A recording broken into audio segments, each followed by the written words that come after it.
بسم اللہ الرحمن الرحیم۔ نبی کریم صلی اللہ علیہ وسلم نے فرمایا،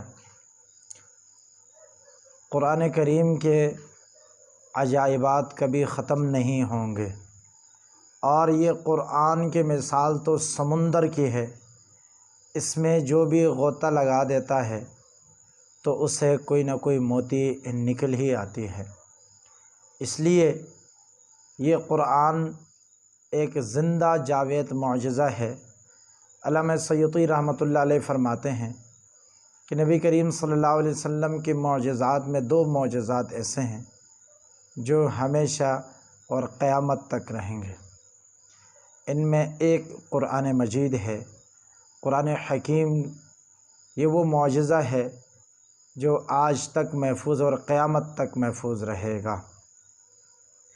تو میں آپ کے سامنے قرآن کریم کے عجائبات میں سے ایک عجیب بات آپ کے سامنے رکھنا چاہتا ہوں۔ وہ یہ ہے کہ جب ہم قرآن کریم کھولتے ہیں تو سورہ فاتحہ سے پہلے بسم اللہ الرحمن الرحیم لکھی ہوئی نظر آتی ہے، اور جب ہم غور کرتے ہیں قرآن مجید کے اس آیات پہ تو ہم نے اس کے اندر 19 حروف کی تعداد دیکھی۔ جب ہم نے بسم اللہ الرحمن الرحیم کے حروف کی گنتی کی تو ان کی کل تعداد 19 ہوئے، اور یہ 19 کی تعداد کوئی اتفاقی نہیں ہے کہ آپ کہیں گے کہ یہ کوئی اتفاقی بات ہے۔ ایسی بات نہیں ہے۔ قرآن حکیم 23 سالوں میں اترا ہے، اور مختلف مواقع پر مختلف ضرورت کے تحت اللہ نے قرآن کو اتارا ہے، لیکن اس کے باوجود اس تعداد میں کوئی کمی نہیں آئی۔ ہم نے غور کی کہ اللہ رب العزت نے اس بسم اللہ الرحمن الرحیم کے اندر 19 حروف کو رکھا ہے، اس میں کیا حکمت ہے؟ تو میں نے غور کی اس کے اندر، اور قرآن کو پرکھا، اور قرآن کو پڑھ کر میں اس نتیجے پہ پہنچا۔ تو میں نے دیکھا قرآن کے اس آیات کی جو حروف کی تعداد ہیں وہ 19 ہیں، اور جب ہم نے قرآن میں دیکھا تو قرآن میں یہی جملہ 114 مرتبہ آیا ہے۔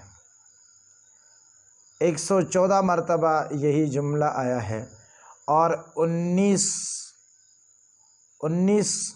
جو حروف ہیں یہ اگر 114 پر تقسیم کریں گے تو یہ پورے تقسیم ہو جائے گی، اس میں کوئی کمی نہیں آئے گی۔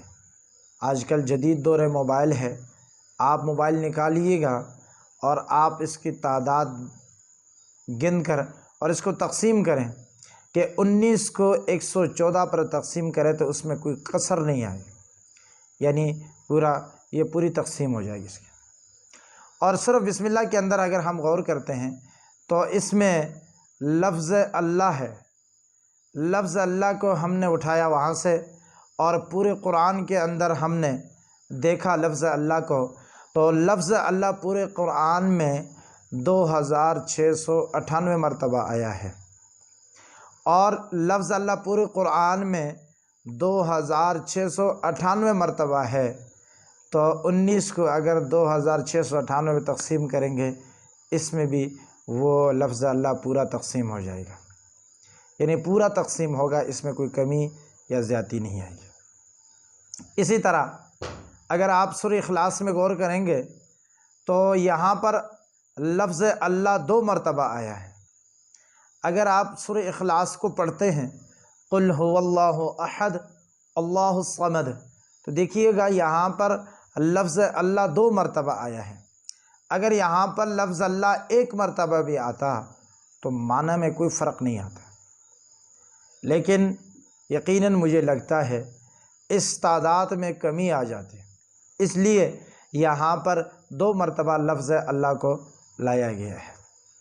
لیکن اگر یہاں پر لفظ اللہ ایک مرتبہ آتا تو پھر لفظ اللہ کی تعداد قرآن میں بنتی 2697، اور 2697 19 پہ پورا تقسیم نہیں ہوتا ہے۔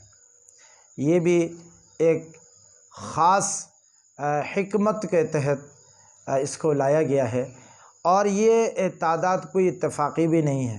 اللہ رب العزت سے دعا ہے کہ اللہ رب العزت ہمیں قرآن کو سمجھ کر پڑھنے کی توفیق عطا فرمائیں، اور قرآن یہ وہ زندہ جاوید معجزہ ہے، لیکن آج ہم مسلمانوں کو دیکھتے ہیں کہ وہ قرآن میں غور نہیں کرتے ہیں، قرآن کو پڑھتے ہی نہیں ہیں، اور قرآن کو بطور رسم لوگ پڑھتے ہیں۔ جب مصیبت آتی ہے، کوئی پریشانی آتی ہے، تو اس وقت قرآن کو کھولا جاتا ہے، لیکن عام طور پر لوگ قرآن کی تلاوت نہیں کرتے ہیں۔ حالانکہ قرآن یہ ہمارے پاس ایک ہی سہارا ہے، اور ہماری نجات کا ذریعہ صرف قرآن ہے، اور آج ہم نے قرآن کو چھوڑ دیا ہے۔